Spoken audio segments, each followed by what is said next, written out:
किसी के नाम में हालेलुया। छुटकारे की सभा में आपका स्वागत है। आज ये मीटिंग स्वर्ग ने डिजाइन की है, ये मीटिंग स्वर्ग ने रखी और उसने आपके लिए वर्ड दिया है। आप सेम नहीं रहेंगे।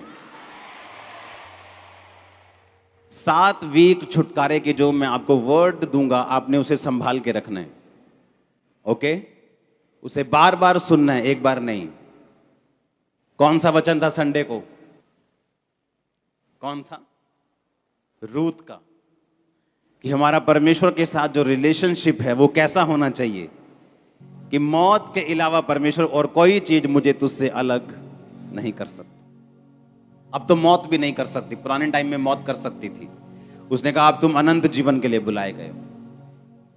मतलब कोई परीक्षा, कोई दुख, कोई प्रार्थना का पूरा ना होना, कोई कलेश, कोई ठोकर हमें परमेश्वर के प्यार से अगर अलग नहीं कर सकती, तो हम परमेश्वर के बड़े छुटकारे के लिए फिर तैयार हैं। दूसरा वचन मैंने आपको क्या दिया था कि परमेश्वर मुझे देख रहा है और सुन रहा है। हर टाइम, खाना पकाते वक्त भी, अपने पड़ोसी से चुगलियां करते वक्त भी, किसी के साथ विश्वास की बात करते तब भी, और किसी के साथ हम जब अविश्वासी बात करते हैं, शक की बात, तब भी। चेलों को यीशु मसीह आए और कहा ये लो मेरे हाथ देखो, मेरे पांव देखो, मैं जी उठाऊं। थोमा वहां पे नहीं था। जब थोमा आया तो कहता नहीं नहीं, मैं नहीं यकीन करता यीशु मसीह के ऊपर, मुझे मालूम होगा तब जब मुझे वो सामने आके दिखाई देगा, जब मैं उसके हाथों और पैरों में निशान, उंगलियों को डाल लूंगा, तब मैं यकीन करूंगा। तब यीशु मसीह वहां पे फिजिकली प्रेजेंट नहीं थे, पर जब यीशु मसीह दोबारा उनके बीच में आए तो थोमा को कहा, थोमा ले मेरे हाथों और पांवों को देख और अविश्वासी नहीं पर विश्वासी बन। जब यीशु मसीह वहां पे शारीरिक रूप में नहीं थे तो भी वो थोमा की बात को और उसको देख रहे थे। आप चर्च में हैं और प्रार्थना कर रहे हैं, या घर में अपने प्रेयर रूम में, परमेश्वर तभी आपकी प्रार्थना नहीं सुन रहा है, तभी आपको नहीं देख रहा। जब आप यहां से वापस जाएंगे, अपने ऑटो में, अपनी कार में, अपनी बस में बैठेंगे, वो तब भी आपको देख रहा है और सुन रहा है। जब ये मेंटालिटी एक विश्वासी की जिंदगी में आ जाती है कि उसके काम करते वक्त भी, अगर तुम मिस्त्री हो, जब तुम ईंट लगा रहे हो और सीमेंट लगा रहे हो, तब भी वो तुम्हें देख भी रहा है और सुन भी रहा है। ऐसा करने से होता क्या है? ऐसा करने से आप परमेश्वर की प्रेजेंस के साथ रहना सीख जाते हैं। आप कम से कम गलतियां करते हैं और परमेश्वर का आत्मा आपको डिलीवरेंस और छुटकारे की ओर ले जाता है। हालेलुया। और ये दोनों वचन आपको सुनने हैं। आपको संडे का वचन, आपको थर्सडे का वचन जो वीक 1 का है, उसे आपको सुनना है। कोई वचन आपको मिस नहीं करना, कोई मीटिंग मिस नहीं करनी। आपको लगातार इस प्रेजेंस में बने रहना है, ताकि जब आपके लिए प्रेयर हो। आज मैं प्रेयर की स्पिरिट से आया हूं। वचन के बाद हम लंबी एक प्रार्थना करेंगे। भागना मत वचन के बाद कि पानी पिया हूं, मैं सुसु कर रहा हूं। खड़े रहना चुप करके। आमीन। क्योंकि जब प्रेयर की स्पिरिट आती है, वो जब देखती है आप डिस्ट्रैक्ट हैं, वो आपकी लाइफ में काम नहीं करती। और ये डिस्ट्रैक्शन एक स्पिरिट है। जैसी प्रार्थना होने वाली होती है, ओए गड्डी काट ला फटाफट जाके। अरे यार, सारी उम्र गाड़ी निकालते रहे हो। कौन सा 5 मिनट पहले तुम्हारी अंबानी के साथ मीटिंग है शाम को जो मिस हो जाएगी? ये शैतान है, ये शैतान है। वो चाहता नहीं कि तुम प्रेयर में जाओ। हालेलुया। तीसरा पॉइंट जो आज मैं आपके साथ शेयर करूंगा कि आपको छुटकारे के लिए क्या करना है।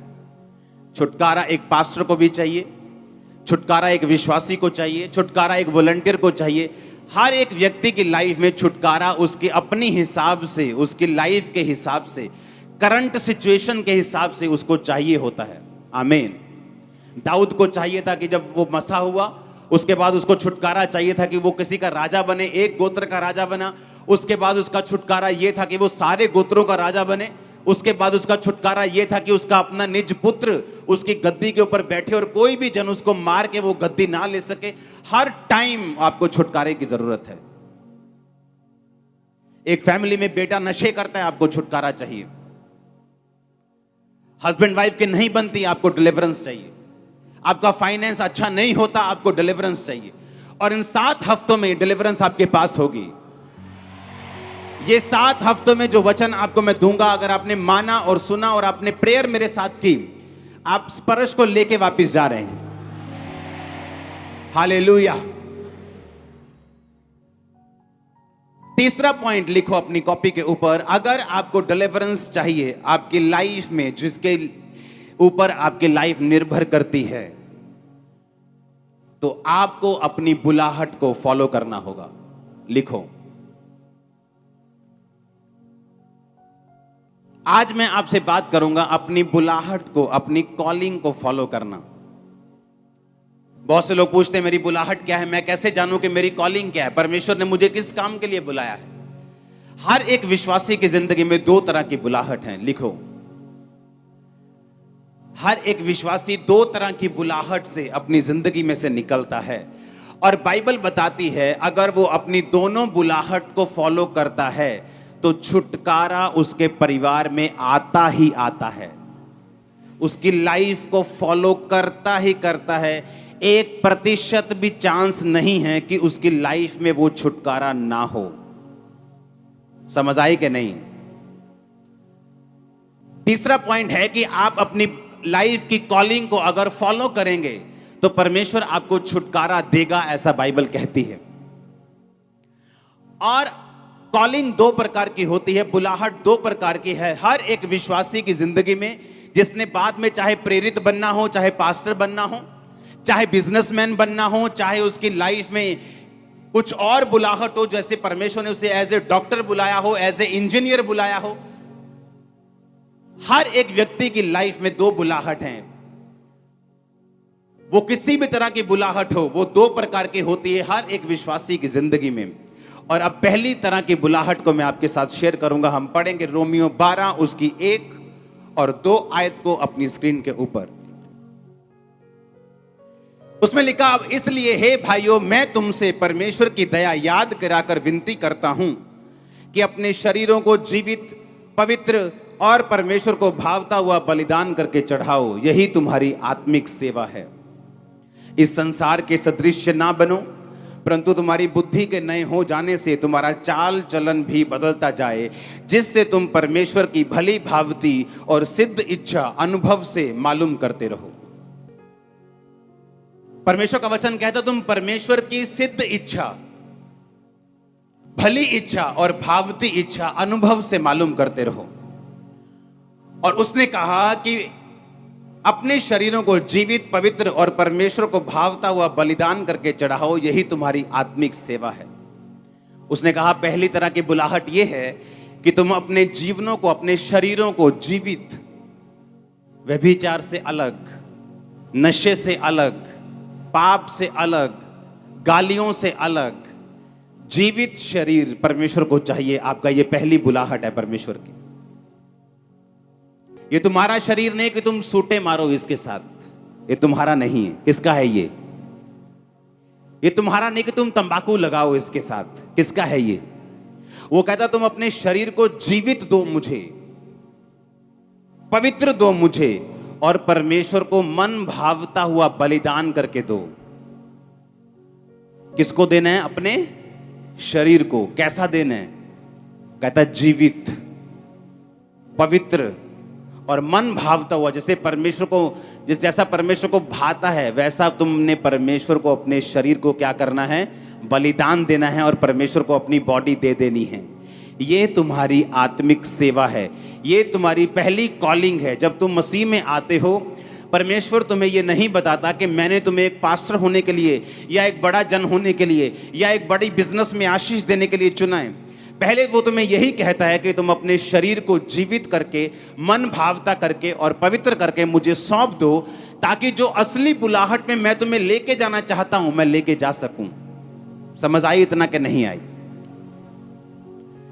उसने कहा यही तुम्हारी आत्मिक सेवा है कि अपने शरीर को जीवित करके और मन भावता करके और पवित्र करके मुझे सौंप दो। यही तुम्हारी क्या है? आत्मिक सेवा है। अगर परमेश्वर ने यह सोचा हुआ है कि आपका छुटकारा वो तब करेगा जब आप उसकी सेवा को फॉलो करेंगे, मेरा छुटकारा तब हुआ जब मैंने सेवा को फॉलो किया, जब मैंने मिनिस्ट्री की, जब मैंने सेवा की। ये मेरी बुलाहट थी, मेरी बुलाहट थी सेवा करने की, लोगों के ऊपर प्रार्थना करने की। और जब मैंने इस बुलाहट को फॉलो किया तब मेरी लाइफ में पूरा छुटकारा हुआ। चाहे मैं 40-40 रोजे रख के कितनी बार रोता रहा, मांगता रहा, प्रार्थना करता रहा, प्रभु के साथ नाराज भी होता रहा, प्रभु को भेंट भी चढ़ाता रहा, क्रूसेड्स करवाता रहा, मीटिंग्स करवाता रहा, बोता रहा, सब कुछ करता रहा, लेकिन परमेश्वर ने कहा ये सब बातें ठीक हैं, ये तेरी हेल्प करेंगी आगे बढ़ने में, लेकिन तुझे मेरी पूरी बुलाहट को फॉलो करना पड़ेगा अगर तू मेरी जिंदगी में, अपनी जिंदगी में चाहता है कि मैं तुझे संपूर्ण छुटकारा दूं जैसा तू चाहता है। लेकिन बात यह है कि परमेश्वर आपको छुटकारा नहीं दे सकते और आपको दूसरी बुलाहट जो परमेश्वर की आपकी लाइफ में है वो आपको नहीं लेके जा सकते अगर आपने पहली कंडीशन को पूरा नहीं किया है। तो अगर आपका शरीर मन भावता हुआ बलिदान करके आपने परमेश्वर को नहीं चढ़ाया हुआ तो वो आपको दूसरी बुलाहट में नहीं लेके जा सकते। अगर आपने 8वीं क्लास पास नहीं की तो आपको 9वीं 10वीं में नहीं लेके जा सकते। बहुत से लोगों का छुटकारा नहीं होता क्योंकि उन्हें मालूम नहीं मेरा छुटकारा होगा कैसे। मेरा हस्बैंड शराब पीता है, मेरा छुटकारा कैसे होगा। मेरे बच्चे नशा करते हैं, मेरा छुटकारा कैसे होगा। मेरे को फाइनेंशियल ट्रबल है, मेरा छुटकारा कैसे होगा। छुटकारे के लिए आपको प्रोसीजर फॉलो करना पड़ेगा। क्रिश्चियनिटी जो लाइन है ये शॉर्टकट की लाइन नहीं, आपको हर एक कोर्स को फॉलो करना पड़ेगा, हर एक लाइन को फॉलो करना पड़ेगा और परमेश्वर आपके साथ होंगे। अब जब मुझे मालूम है कि परमेश्वर ने मुझे एक काम करने के लिए बुलाया है तो मुझे क्या करना है। मुझे पहली बुलाहट पूरी करनी है कि सबसे पहले अपने शरीरों को मन भावता करके, पवित्र करके और जीवित करके मुझे परमेश्वर को सौंपना होगा। कहता यही तुम्हारी आत्मिक क्या है, तुम्हारी सेवा है। कहता तुम्हारे बुद्धि के नए होने से तुम्हारा चाल चलन भी बदलता जाए। और बुद्धि नई कैसे होगी? जब हम अपने शरीर को वचन के आगे सौंप देंगे। हम रोज परमेश्वर का वचन पढ़ेंगे, हमारी बुद्धि नई होती जाएगी। जब बुद्धि नई होती जाएगी चाल चलन बदलता जाएगा और जैसे ही हमारा चाल चलन उस लेवल पे आ जाएगा परमेश्वर आपको दूसरी बुलाहट से बुला लेंगे, आपसे अपने काम लेना शुरू करेंगे और छुटकारा आपके पास होगा जो आपको चाहिए। आपको कितनी जरूरत है हीलिंग की, आप कितना रोती हैं, कितना तड़फती हैं, इस बात से आपकी चंगाई नहीं होगी। दुख के हिसाब से चंगाई नहीं होती। बाइबल में हमें लगता है 45 साल से मेरे बच्चा नहीं, अब मैं चर्च में आ गई हूं अब तो होगा। ये मायने नहीं करता कितने साल से नहीं हुआ।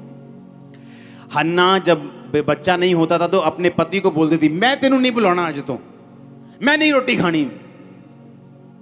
वो बोलता था मेरा कसूर क्या है। मेरी दूसरी पत्नी के, पुराने टाइम में एक से ज्यादा पत्नियां होती थी, वो बोलता था दूसरी पत्नी के है, तेरे नहीं। अगर यहोवा ने तेरी कोख को बंद किया है तो मेरा क्या कसूर है? क्या मैं तेरे लिए 10 बेटों से 7 बेटों से भी अच्छा नहीं हूं?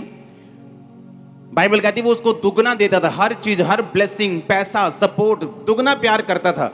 लेकिन फिर भी बाइबल कहती वो कुड़ती थी, खाना नहीं खाती थी, रोती थी, उसकी सौतन उसको चिढ़ाती थी, इतना कुछ ड्रामाबाजी घर में चलती थी, तब भी उसकी कोख नहीं खुली।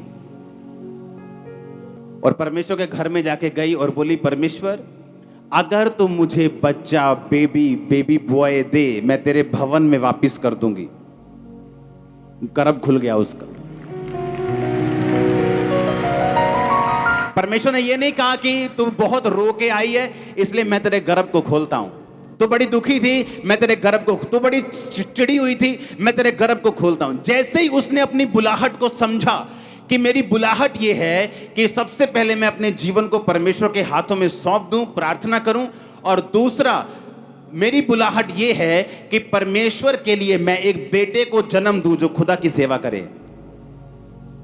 अब आप मेरी बात को समझ रहे कि नहीं? जैसे ही उसको समझ आई कि मेरी बुलाहट यह है कि पवित्र आत्मा ने उसे समझाया, वो गई और उसने प्रार्थना की, पवित्र आत्मा ने उसे उभारा, बोल कि अगर तेरे बेबी बॉय होगा, बेटा होगा, तो परमेश्वर के घर में दे देगी और परमेश्वर के घर में वो सेवा करेगा। और परमेश्वर को एक नबी चाहिए था जिससे वो बात कर सके। जैसे ही उसने परमेश्वर की मर्जी को पूरा किया परमेश्वर ने उसको ताकत दी। मैंने लोगों को मसीह बनते देखा है, लेकिन उनका पूरा छुटकारा होते हुए कई बार नहीं देखा, क्योंकि पूरा छुटकारा निर्भर करता है कि मसीह बनने के बाद, अपने शरीरों को जीवित प्रभु को चढ़ाने के बाद, जब परमेश्वर आपसे दूसरी बुलाहट के विषय में कुछ कहता है, आप उसे पूरा करते हैं कि नहीं करते। कई बार कुछ लोगों को परमेश्वर ने बुलाया होता है सेवा करने के लिए, एक खास जगह के ऊपर सेवा करने के लिए।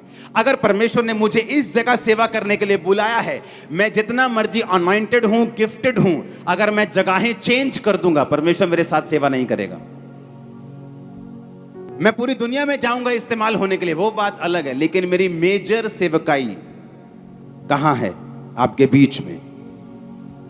आप मेरी बात समझ रहे कि नहीं? मेरी ब्लेसिंग भी यहीं पे है, मेरी प्रोटेक्शन भी फिर यहीं पे है, सारा कुछ यहीं पे है, क्योंकि मेरी कॉलिंग ये है, मेरी बुलाहट ये है। अगर परमेश्वर ने किसी व्यक्ति को एक चर्च में सेवा करने के लिए बुलाया, तो उसका छुटकारा वहीं होगा, वो चाहे 7-10 साल बाहर घूम के देख ले, उसका छुटकारा नहीं, संपूर्ण छुटकारा नहीं होगा। ये एक डर वाली बात है, और ये एक परमेश्वर के सामने रेवरेंस, हमें डर लगता है परमेश्वर जब हम इस बात को सोचते हैं। तो कई बार मैं ऐसे लोगों को जानता हूं, मैं पूरे पास्टर्स को मिलता हूं, लोगों से दुनिया घूमता हूं, ऐसे लोगों को जानता हूं जिनकी बुलाहट है वो चर्च में फुल टाइम सेवा करना, लेकिन उनके फनी बिहेवियर की वजह से, उनके गलत बिहेवियर की वजह से पास्टर उनको फुल टाइम नहीं रख पाता, और जब वो फुल टाइम उन्हें सेवा करने का मौका नहीं देता, उनका छुटकारा नहीं होता। अब वो सेवा कर भी रहे लेकिन पूरे छुटकारे में नहीं। बाइबल में लिखा कुछ बरकतें परमेश्वर ने अपने दासों के हाथ में दी हुई हैं, उसके हक में रखी। जिनके पाप तुम माफ करो, उसने कहा उनके माफ किए गए। अपने दासों को कहा जिनके तुम रखो उनके रखे गए। ये बात लोगों को मालूम नहीं। और जब एक आदमी अपनी बुलाहट को समझ जाता है कि मेरी कॉलिंग ये है, सबसे पहले परमेश्वर के साथ वफादारी, उसके बाद जो दूसरी बुलाहट है उसको कंप्लीटली फॉलो करना, ताकि परमेश्वर मेरी जिंदगी में संपूर्ण काम कर सके। मैं आपको लिख के देता हूं, वो किसी की शक्ल नहीं देखता। आप बड़े से बड़े दास हों, आप बड़े से बड़े बोने वाले हों, आप बड़े से बड़े सेवक हों, बड़े से बड़े सिंगर हों, बड़े से बड़े विश्वासी हों, वो किसी की शक्ल नहीं देखता। क्यों पढ़ूं मैं पुराना नियम जो 5000 साल पुराना है? मैं आज का इंसान हूं, मैं कंप्यूटर इंजीनियर हूं, मैं आज का बंदा हूं, मैं 10,000 साल पुरानी, 5,000 साल पुरानी, 3,000 साल पुरानी बातें क्यों पढ़ रहा हूं? क्योंकि उससे मुझे समझ आती है कि किन किन लोगों ने क्या किया कि परमेश्वर खुश हुए, और किन किन लोगों ने क्या नहीं किया कि उनको दुखों का सामना करना पड़ा। पहला राजा 1 उसकी 5 और 6 आयत को मैं पढ़ूंगा, आप अपनी स्क्रीन पे उसे देखेंगे। तब हगीत का पुत्र ओदनिया कौन है? दाऊद का बेटा, सिर ऊंचा करके कहने लगा मैं राजा बनूंगा। सो उसने रथ और सवार और अपने आगे आगे दौड़ने को 50 पुरुष रख लिए। उसके पिता ने तो जन्म से लेकर उसे कभी यह कहकर उदास ना किया था कि तूने ऐसा क्यों किया। वह बहुत रूपवान यानी बहुत सुंदर था, और अबशालोम के पीछे उसका जन्म हुआ था। फिर से अपनी स्क्रीन के ऊपर देखेंगे इस वचन को। उसके पिता ने जन्म से लेकर उसे कभी यह कहकर उदास नहीं किया था, तूने ऐसा क्यों किया? जब कोई बच्चा शरारत करता है, कोई ऐसा काम करता है जो वचन के खिलाफ है,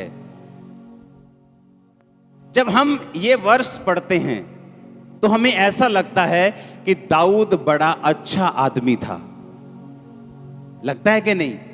बहुत सॉफ्ट, अपने बेटे को कभी नहीं डांटा, प्यारा आदमी, कभी उदास नहीं किया। लगता है कि नहीं? हाँ, बचपन से लेके जवान तक कभी उदास नहीं किया अपने बेटे को। हमें पढ़ के ऐसा लगता है हमें भी ऐसा हो जाना चाहिए, लेकिन वचन क्या कहता है आज हम वो पढ़ेंगे। नीति वचन 22 उसकी 6 आयत में लिखा हुआ, लड़के को उसी मार्ग की शिक्षा दे जिसमें उसको चलना चाहिए, वो बुढ़ापे में भी उससे ना हटेगा। सब बोलो आमीन। यशाया 54 उसकी 13 आयत में लिखा, तेरे सब लड़के यहोवा के सिखलाए हुए होंगे और उनको बड़ी शांति मिलेगी। परमेश्वर के वचन में लिखा, अपने लड़के की ताड़ना छड़ी से कर। तो तू छड़ी से जब उसकी ताड़ना करेगा तो उसको मृत्यु से बचाएगा। पर दाऊद ने अपने लड़के की ताड़ना छड़ी से नहीं की और उसने अपने लड़कों को कभी नहीं सुधारा और कभी भी बाइबल से उनको यह शिक्षा नहीं दी बचपन से लेके कि तुम्हें यहोवा के सामने कैसे चलना है। दाऊद अपनी जिंदगी के हर हिस्से में महाकामयाब व्यक्ति था, लेकिन अपने परिवार में वो एक फेल व्यक्ति था। वो दाऊद जिसके साथ परमेश्वर हमेशा रहता था, वो दाऊद जो एक भी लड़ाई नहीं हारा, वो दाऊद जो पवित्र आत्मा से भरा हुआ था। लेकिन परमेश्वर ये कहता है कि तुम चाहे जितने मर्जी बड़े विश्वासी क्यों ना हो, तुम्हें वचन के ऊपर चलना सीखना होगा। उसने अपने लड़के की ताड़ना कभी नहीं की, जबकि बाइबल कहती है अपने लड़के की ताड़ना छड़ी से कर। तो जब छड़ी से तू ताड़ना देगा अपने बेटे को तो उसको मौत से बचा लेगा। पर दाऊद ने कभी अपने बेटे को ताड़ना नहीं दी, उसको कभी उदास नहीं किया, उसको हमेशा शाबाशी देता रहा और बोलता रहा कोई बात नहीं, सियाना हो जाएगा। आप मेरी बात समझ रहे कि नहीं? और सिर्फ एक ही ऐसा क्षेत्र, एक ऐसा एरिया, एक ऐसी चीज थी जिसमें दाऊद फेल था, वो था उसका परिवार। कारण यह था परमेश्वर के वचन को इग्नोर करना और दूसरा बैतशेबा के साथ व्यभिचार करना। आप मेरी बात समझ रहे कि नहीं? उसके परिवार में छुटकारे की कमी इसलिए थी क्योंकि वो परमेश्वर के वचन को पूरी तरह से फॉलो और अपनी बुलाहट को फॉलो नहीं कर पाया। आप अपने बच्चों को समझाना नहीं चाहते, आप बोलते हो नहीं नहीं ये तो अभी जवान है, जवानी में गलतियां करते हैं। अरे जवानी में गलतियां नहीं करते, क्या जवानी क्या बुढ़ापा, गलती गलती है। आप उसको समझाते नहीं, आप कभी छड़ी नहीं उठाते और आप अपने बच्चों को नरक के लिए तैयार कर देते हैं। और जब वो बड़ा हुआ कहता मैं राजा बनूंगा, अपने बाप से सलाह तक नहीं की, कहता मैं राजा बनूंगा। और बाइबल कहती सब लोगों को गया, लेके गया प्रभु, एक बड़ा भोज दिया और अनाउंस कर दिया कि मैं इजराइल का राजा हूं। और बाइबल कहती जब सुलेमान राजा बनाया गया, ये ओतनिया मारा गया। काश इसका बाप इसे मारता छड़ी से तो ये मौत से ना मरता। और बहुत कम लोगों में ये फादर का हार्ट होता है जो लोगों को सही रीति के साथ सिखाना चाहते हैं, नहीं तो कोई ये सिरदर्दी लेना नहीं चाहता। हालेलुया। उसने कहा जो पहला काम तेरा है वो ये है कि अपने शरीरों को पवित्र मन भावता जीवित करके परमेश्वर को चढ़ाना, और तेरी बुद्धि नहीं होनी चाहिए जो बाइबल कहती है, तेरी बुद्धि उसके अनुसार होनी चाहिए, ना कि जिस हिसाब से तेरे परिवार, तेरे बूढ़े, तेरे दादा परदादा चलते आए, ना कि उस हिसाब से, बल्कि बाइबल के हिसाब से। आप मेरी बात समझ रहे कि नहीं? एक ही जगह दाऊद ने फेलियर देखा, वो क्या था? उसका परिवार। एक ही जगह उसने फेलियर को महसूस किया अपनी लाइफ में, वो कहां पर? उसके परिवार के ऊपर। क्योंकि दाऊद ने हर एक वर्ड को फॉलो किया, बस ये वचन उसने फॉलो नहीं किया कि अपने लड़के की ताड़ना छड़ी से कर। अपने लड़के को तभी सिखा जब वो बच्चा है, जब वो बड़ा हो जाएगा वो हटेगा नहीं। आज आपके बच्चे अगर चर्च में नहीं है पढ़ाई के नाम पे कि उन्होंने पढ़ना है, ट्यूशन है, तो आप उनको तैयार कर रहे हो कि जब बड़े होकर वो रिबिलियस हो जाएंगे, खुदा के खिलाफ हो जाएंगे, परिवार के खिलाफ हो जाएंगे, आप उनकी जिंदगी में कुछ नहीं कर सकेंगे। आज अगर एक 10 साल का बच्चा पाप को समझता है, पहले 20 साल का बड़ा पाप को समझता था। टाइम जैसे जैसे दिन बुरे होते जा रहे हैं, अंधेरे होते जा रहे हैं, फिर 16 साल का 15 साल का बंदा पाप को समझने लगा। आज 8 साल का बच्चा भी पाप को समझता है। अगर वो पाप को समझता है तो चर्च क्यों नहीं लेके आए तुम लोग? अगर वो समझता है पाप क्या है तो ये भी समझेगा वचन क्या है। अगर वो पाप को समझता है तो परमेश्वर को भी समझेगा। तो वो घर पे क्या कर रहा है? वो आज बीमार है, वो बात समझ आती है कि थोड़ा ठीक नहीं है, घर पे है, लेकिन अच्छा भला घर पे ये बात समझ नहीं आती। हमें वो करना होगा जो परमेश्वर का वचन कहता है। हमें पहली बुलाहट को फॉलो करना होगा और उसके बाद दूसरी बुलाहट परमेश्वर हमें भली भांति और सिद्ध इच्छा हमें अनुभव से मालूम होगी कि कहां पे परमेश्वर का आत्मा मेरे साथ रहता है। जब मैं इस जगह पे सेवा करता हूं, जब मैं ऐसे करता हूं, परमेश्वर का आत्मा मेरे साथ रहता है। जब मैं ऐसे परमेश्वर के साथ चलता हूं तो मुझे फ्लो फील होता है। जब मैं इस तरह से परमेश्वर के साथ चलता हूं तो मुझे महसूस होता है कि हाँ, मैं सही कर रहा हूं। कितने मेरी बात को समझ रहे हैं? और तब हमें मालूम होता है कि हाँ, हम परमेश्वर की दूसरी बुलाहट में एंटर कर चुके हैं। आमीन। आप चर्च में आते जा रहे हैं, अपनी जिंदगी परमेश्वर को आपने दे दी, अपने शरीरों को बलिदान करके परमेश्वर को दे दिया। धीरे धीरे आपको समझ आती है मुझे सुसमाचार देना है। धीरे धीरे आपको समझ आती है मुझे अपने अगुए के लिए 40 रोजे रख के प्रार्थना करनी, मुझे अपनी बहन के लिए प्रार्थना करनी, मुझे बीमारों के लिए प्रार्थना करनी। धीरे धीरे धीरे आप उस सेवा में एंटर करना शुरू और बुलाहट में एंटर करना शुरू कर देते हैं और वही छुटकारे का कारण बनती है। आमीन। और आप देखते हैं उसके बाद आपका फाइनेंस छूट रहा है, आपका शरीर हील होना शुरू हो गया, दुष्ट आत्मा पुरानी बात हो चुकी, शैतान जा चुके हैं, बीमारियां जा चुकी, स्ट्रेस खत्म हो चुका है, डिप्रेशन खत्म हो चुका है। आप अपनी लाइफ में फिर नोटिस करते हैं। आमीन। हालेलुया। हम कभी बाइबल पढ़ते हैं, हमें समझ नहीं आता कि यहां क्यों लिखा है कि दाऊद ने अपने बेटे को कभी उदास नहीं किया। हमें लगता है दाऊद बहुत भला आदमी था, हमें लगता है उसका नेचर बड़ा परफेक्ट था कि उसने कभी उदास ही नहीं किया अपने बेटे को। कितना अच्छा डैड था वो, कितना अच्छा फादर था। आप परमेश्वर से ज्यादा धर्मी नहीं हो सकते, आप उससे ज्यादा पवित्र नहीं हो सकते, आप उससे ज्यादा समझदार नहीं हो सकते। जब उसने शाऊल को बोला कि जा और अमालेकियों को मार दे, तो शाऊल ने उनको छोड़ दिया और वही अमालेकियों ने तुम परमेश्वर से आगे नहीं जा सकते। हालेलुया। तुम उससे समझदार नहीं हो सकते, तुम उससे अधिक धर्मी, उससे अधिक पवित्र नहीं हो सकते। जो वो वचन में कहता है तुम्हें करना है, तुम्हारा छुटकारा उसी में है। आमीन। हालेलुया। अपने हाथों को उठा, बोलो थैंक यू जीसस। ऊंची आवाज से बोलो थैंक यू जीसस। बोलो खुदाबंद ये वचन कि मैं तेरी बुलाहट को फॉलो करूं, मैं अपने शरीर को मन भावता हुआ बलिदान करके चढ़ाऊं, उसके बाद मैं वचन को पूरा करता हुआ दूसरी बुलाहट को, बाइबल कहती है, अनुभव से समझ लूं ताकि मेरा बड़ा छुटकारा हो, मेरी फैमिली का बड़ा छुटकारा हो। मैं तेरी हुजूरी में हूं, मेरी अगुवाई कर, मुझे गाइड कर। प्रभु यीशु मसीह के सामर्थी नाम में हम मांगते हैं। आमीन। आमीन।